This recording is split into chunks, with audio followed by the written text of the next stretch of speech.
Hello दोस्तों, आज जो मैं आपको कहानी सुनाने वाली हूँ ये कहानी है जलपरी की जादुई कुआं। तो चलिए दोस्तों देखते हैं आज की कहानी। ये कहानी है नीलगंज नाम के एक गांव की। नीलगंज एक बहुत ही सुंदर और प्यारा गांव था। वहाँ के लोग बहुत ही अच्छे और सरल स्वभाव के थे। वो कोई साधारण गांव नहीं था। उस गांव में कंशवती नाम की एक नदी थी और उस नदी में जलपरियों का घर था। सबको ये बात पता थी कि नीलगंज की नदी में जलपरियां रहती थी, इसीलिए बहुत लोग उनके नुकसान करने के लिए वहां आते थे। लेकिन उस गांव के लोग हमेशा उनको दुश्मन के हाथ से बचा लेते थे, इसलिए जलपरियां भी गांव के इंसानों को हमेशा मदद करते थे और उनकी जादुई मणि की मदद से इंसानों की हर जरूरत पूरी कर देते थे।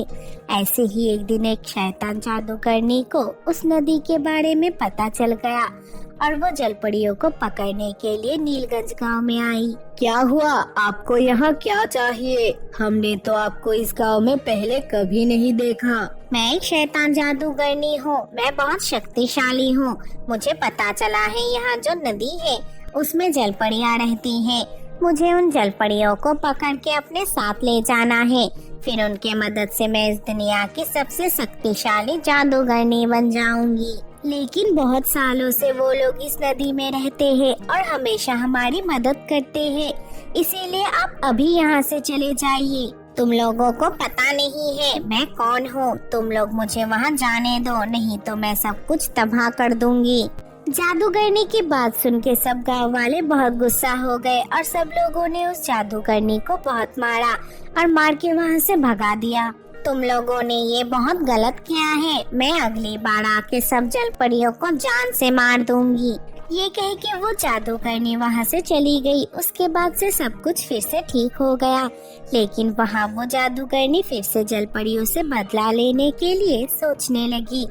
ऐसे ही एक दिन उस शैतान जादूगरनी ने आसमान के चुड़ैल की मदद से नदी में उन जलपरियों के ऊपर हमला कर दिया। नदी में हुमा नाम की एक जलपरी रहती थी। चुड़ैलों ने हुमा जलपरी को पकड़ लिया, लेकिन तभी वहाँ अचानक से जलपरियों की रानी आ गई और हुमा जलपरी को उन चुड़ैलों के हाथ से बचा के लेके गई और एक जगह पे जाके सब जलपरियां छुप गई।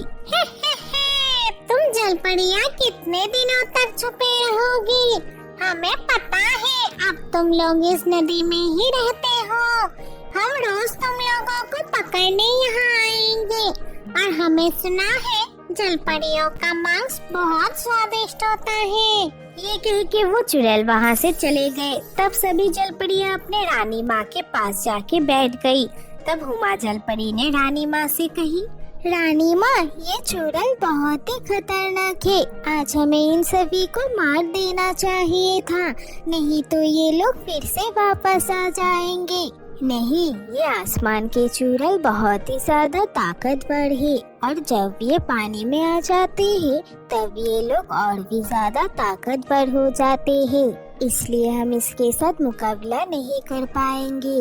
लेकिन हम अब क्या करेंगे? अगर हम यहाँ रहे तो वो चुड़ैल फिर से यहाँ आके हमें मार डालेंगे। उन्हें हम कहाँ रहता है ये पता चल गया है और ये नदी इतनी बड़ी है, हम हमारी जादुई मणि से हम इस जगह की रक्षा नहीं कर पाएंगे, इसलिए हमें कोई और जगह पे रहने जाना पड़ेगा। लेकिन रानी माँ, इस गांव में तो बस यही नदी है, हम और कहाँ जाएंगे रहने के लिए? हमारे पास तो रहने की और जगह भी नहीं है। हाँ बेटी, तुमने सही कहा, लेकिन मैंने सोचा है हम लोग इस गांव में ही एक कुएं खोद के उसमें रह सकते हैं और उस कुएं के चारों तरफ हम अपने जादुई मोती लगा देंगे, फिर कोई हमारा नुकसान भी नहीं कर पाएगा। ये कह के वो लोग वहाँ से चले गए। वो लोग जलपरी होने की वजह से पानी के बाहर नहीं रह पाते थे।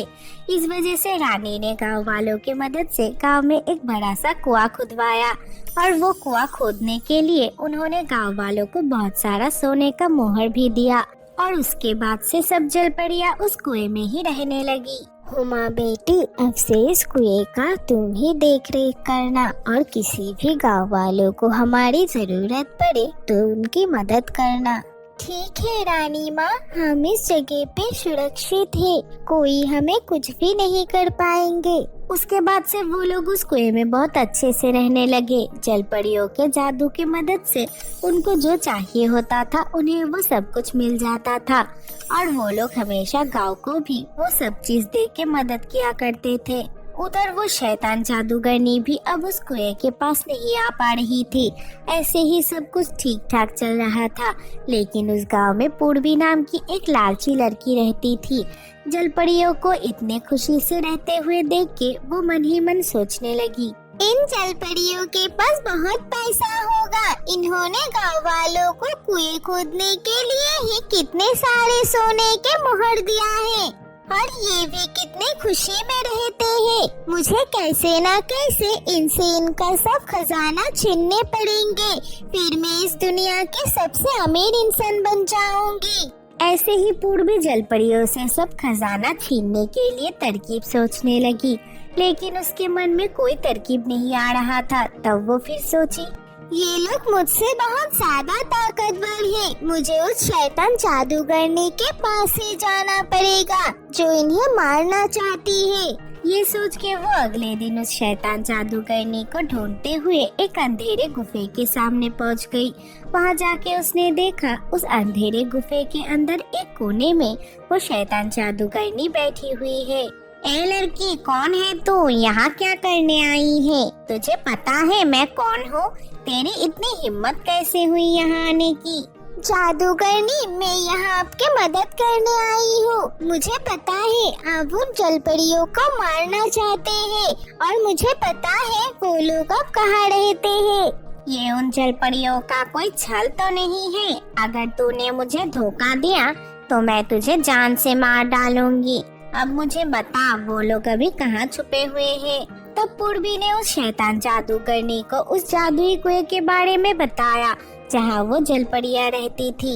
ये सुन के वो जादूगरनी कही, अब मैं उन लोगों को नहीं छोड़ूंगी, लेकिन उस कुएं के चारों तरफ जो जादुई मोतियाँ रखी हुई है वो बहुत शक्तिशाली है। मैं अगर वहाँ गई तो वो जादुई मोतियाँ अपने जादुई शक्ति से मुझे जला के राख कर देगी, लेकिन वहाँ गांव वाले जा सकते हैं, इसीलिए तुम वहाँ जाके उन मनियों को वहाँ से हटा देना, फिर मैं उन जलपरियों के ऊपर हमला कर दूंगी। ठीक है, लेकिन उनके पास से जो भी सोने और खजाना मिलेगा वो सब कुछ मुझे चाहिए, नहीं तो मैं आपकी मदद नहीं करूँगी।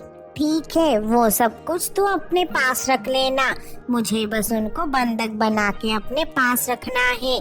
उनके शक्तियों की मदद से मैं इस दुनिया की सबसे शक्तिशाली बन जाऊंगी और इस पूरे दुनिया में राज करूंगी। तब पूर्वी वहाँ से वापस आ गई। उस दिन रात को पूर्वी वो जादुई मनियों को वहाँ से हटाने के लिए उस कुएं के पास गई और वहाँ जाके वहाँ से एक एक मनिया हटाने लगी, लेकिन तब पूर्वी ऐसे ही कर रही थी। तब हुमा जलपरी ने पूर्वी को पकड़ लिया और अपने जादुई शक्तियों से उसको रस्सी से बांध दिया। जब हुमा जलपरी ने उसे डराया तब पूर्वी ने डर के मारे सब कुछ सच बता दिया। अब तुम जाके उस जादूगरनी को झूठ बोलना कि तुमने सब जादुई मनिया हटा दिया है, नहीं तो हम तुमको जिंदगी भर के लिए बंधक बना देंगे। जलपरियों के डर से हुमा ने जाके उस शैतान जादूगरनी को झूठ कहा और उस जादूगरनी को लगा वहाँ कोई जादुई मनी नहीं है। ये सोच के जैसे ही वो उस जादुई कुएं के पास गई, कुएं के चारों तरफ रखा हुआ मनियों ने उसके ऊपर तेज किरणें फेंकने लगी, जिसकी वजह से वो जादूगरनी जल के राख हो गया। उसके बाद गांव वालों ने भी पूर्वी को गांव से निकाल दिया और फिर से सब लोग एक साथ रहने लगे। तो दोस्तों, आज की कहानी से हमें ये सीख मिला कि हमेशा एक दूसरे की मदद करनी चाहिए। दोस्तों, अगर ये वीडियो अच्छी लगी हो तो वीडियो को लाइक कर देना और हमारे चैनल को सब्सक्राइब करना मत भूलना।